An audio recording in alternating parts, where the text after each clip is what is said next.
नमस्कार, बिहार मिथिला न्यूज़ में आपका स्वागत है। मैं हूं मनोज और लगातार कल से हम खबर उठा रहे हैं और लगातार हम दिखा भी रहे हैं कि संस्कृत विश्वविद्यालय में किसी एक लॉ अफसर हो या फिर किसी पदाधिकारी के लापरवाही का खामियाजा जो संस्कृत विश्वविद्यालय के कुलपति हैं उनको उठाना पड़ा है, लापरवाही का खामियाजा। और हम बता दें हमारे साथ संस्कृत विश्वविद्यालय के कुलपति हैं डॉक्टर शशिनाथ झा जी। शशिनाथ जी, ये एक लापरवाही कही जा सकती है कि और कई मामले में देखा जाता है कि आपके सेक्रेटरीट को बहुत बात की सूचना क्यों नहीं होती, आखिर कहाँ गैपिंग है, कम्युनिकेशन गैप कहाँ? अब इसमें तो अधिवक्ता की लापरवाही कह सकते हैं। उनको सूचना देना चाहिए।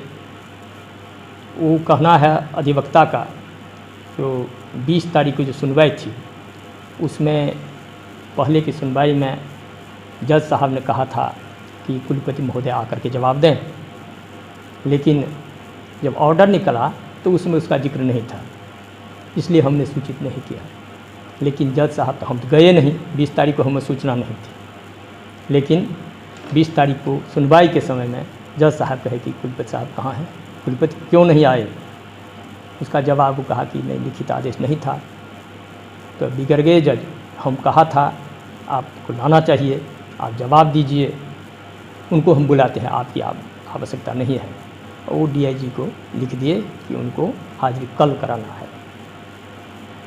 इसी आदेश पर। अच्छा, एक मामला तो साफ नज़र आता है कि कहीं ना कहीं चूक हुई है आपके सेक्रेटरीट को। कई ऐसे मामले हैं, ये तो एक पेंशन का मामला है, ऐसे सैकड़ों पेंशन के मामला है जिसमें आपकी दस्तखत हो चुकी है, आपने दिशा निर्देश दिया है, फिर भी एफओ साहब के द्वारा निर्गत नहीं किया जा रहा है। ये पूरा जिले में इस बात को लेकर के चर्चा अब छिड़ गई है कि लेकिन पेंशन मामले में आखिर ये क्या घालमेल हो रहा है, आपकी बातों की क्यों नहीं कोई गंभीरता से ले रहा है? नहीं, ऐसी बातें नहीं है। वो नियम है, सरकार का पत्र आ गया है कि जिनको पे वेरिफिकेशन नहीं हुआ है उनको नहीं दीजिए। पे वेरिफिकेशन के यहाँ जाता है तो कहते हैं कि आप ऑनलाइन कीजिए। यही मामला फंसा हुआ है। वित्त पदाधिकारी क्या करेंगे, सरकारी आदेश नहीं है।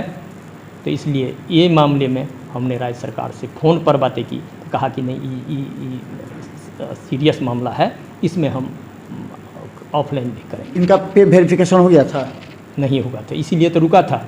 तो सरकार ने कहा कि नहीं, आप ये नहीं कहिए कि सरकार पैसा नहीं देती है कि पे वेरिफिकेशन रुका हुआ है, हम कर लेंगे। तो कैसे होगा, तो अब भेजिए, ऑनलाइन हम कर देंगे। तो ऐसे सैकड़ों लोग हैं जिनका पे वेरिफिकेशन नहीं हुआ होगा, क्या इसी केस के आधार पर उन लोग का अब जो पैसा उसका भुगतान होगा? न, वो तो नहीं होगा। पे वेरिफिकेशन कराना होगा, इसको भी करेंगे। पे वेरिफिकेशन करके 4 सप्ताह का हमको समय दिया है जज ने, पे वेरिफिकेशन करा लेंगे इसी बीच में।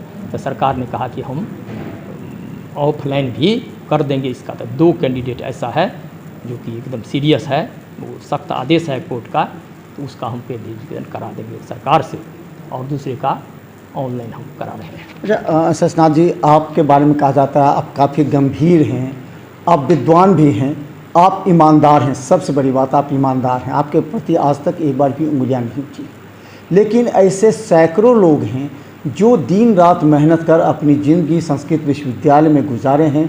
कई ऐसे पूर्व के VC भी हैं, उनका भी अभी तक पेमेंट नहीं मिला है, न मिल रहा है, और वो लोग परेशान हैं, दर दर की ठोकरें खा रहे हैं। क्या ऐसे में जो लोग इस तरह के कार्य कर रहे हैं उन पर कार्रवाई होगी? तो कोई रोक तो नहीं रहा है, सरकार से पैसा नहीं आ रही है, इसीलिए हम नहीं दे रहे हैं। जिनका बकाया है हमने लिखा है, सरकार से पैसा आते ही हम भुगतान कर देंगे।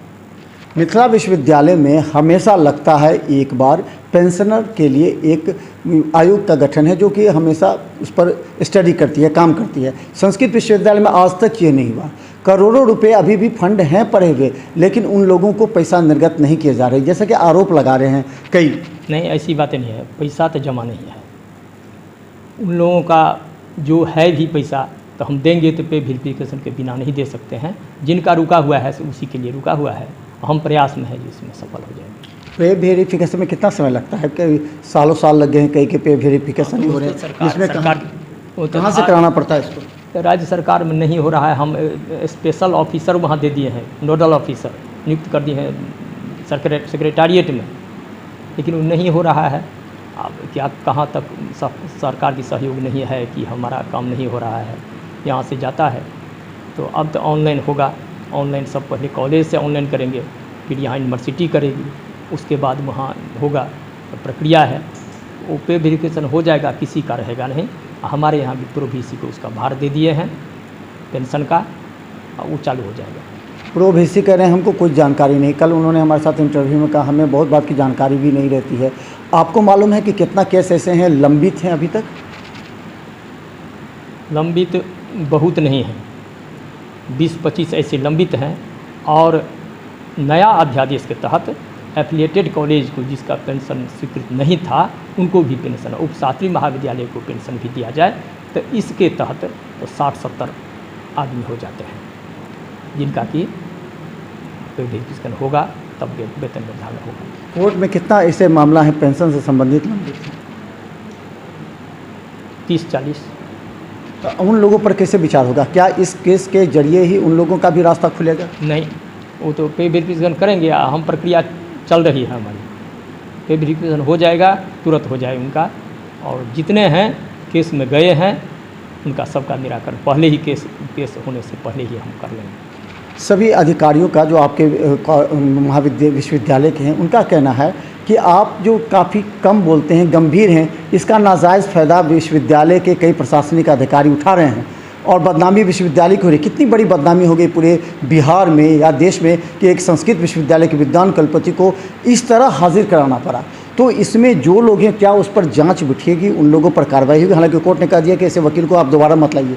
तो क्या और लोगों पर जो लॉ अफसर हैं आपके, जो आपको एफओ हैं, जो आपके सेक्रेटरीट में जिनको सूचना मिलनी चाहिए, क्या इन लोगों पर कार्रवाई होगी? क्या जाँच के लिए कमेटी गठित करेंगे? हाँ, एक कमेटी गठित कर रहे हैं हम। ये जो कांड के परिप्रेक्ष्य में ये जो अवमाननावाद हम पर लगा है, तो उस परिप्रेक्ष्य में एक कमेटी गठित करने जा रहे हैं हम, वो 1 महीना में रिपोर्ट देगी कमेटी।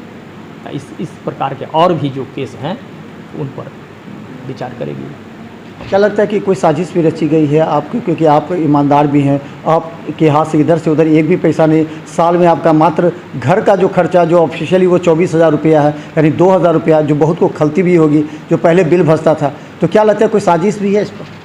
अब इस पर तो हम कुछ नहीं कह सकते हैं, हमें क्योंकि ज्ञात नहीं है। जो हुआ उसका समाधान किए, समाधान करेंगे। क्या एफओ साहब के साथ बैठ कर के मीटिंग करें? क्योंकि कहा जाता है 3 साल से जब एफओ साहब आए हैं तो बहुत सारे केसेस है पेंडिंग में।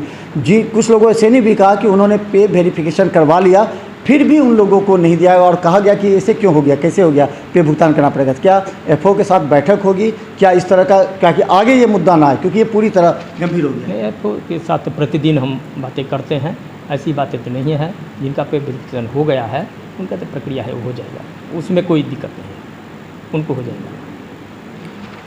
अब हम बता दें हमारे साथ संस्कृत विश्वविद्यालय के विद्वान कुलपति, विद्वान भी हैं, गंभीर भी हैं, ईमानदार भी हैं, जो कि कहा जाता है कि इससे पहले काफ़ी कम ईमानदार थे, कई बार भ्रष्टाचार के आरोप लग चुके हैं।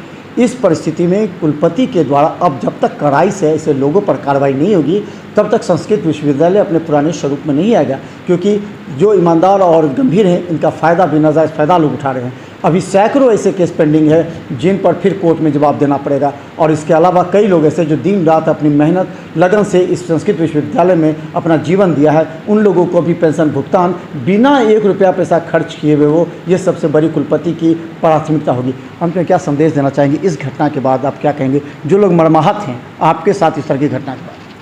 इसके बाद तो हम चाहते हैं कि सुव्यवस्थित रहे, और सीरियस कोर्ट केस जो है उस पर हम वकील बदल रहे हैं, और सख्त विधि पदाधिकारी को सख्त आदेश देते हैं कि प्रत्येक को 1 सप्ताह पहले हमको सूचना दीजिए। कितना पैसा उन लोगों को मिलता था कि नहीं वकील को? हाँ, वकील को तो जो निर्धारित है विश्वविद्यालय, कितना मिलता होगा ये तो नहीं कह सकते हैं, निर्धारित जो है वो मिलता है, वो तो समय समय पर मिलता है। अब वकील चेंज हो जाएंगे?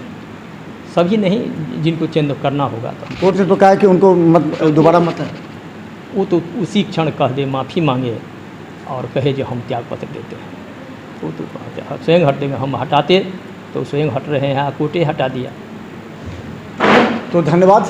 लगातार हम कल से अपडेट दिखा रहे हैं, और हम चाहते थे कि संस्कृत विश्वविद्यालय के कुलपति अपने शब्द से लोगों तक बात पहुंचाए, संदेश पहुंचाए, क्योंकि इस विश्वविद्यालय में कहीं न कहीं कुछ लोग ऐसे हैं जो इनकी ईमानदारी का नाजायज़ फ़ायदा उठाते हुए कई ऐसे फाइल हैं जिसको बंद कर रखे हैं। जब कोर्ट में जवाब देना पड़ता है तब वो फाइलें अपने आप खुलने लगते हैं। अब सबसे बड़ा सवाल हम आज एफओ से भी पूछेंगे, आखिर आपने कितनी फाइलें और क्यों दबा के रखी है? देखते रहिए बिहार में था न्यूज़, यूट्यूब में भी सब्सक्राइब करें। धन्यवाद।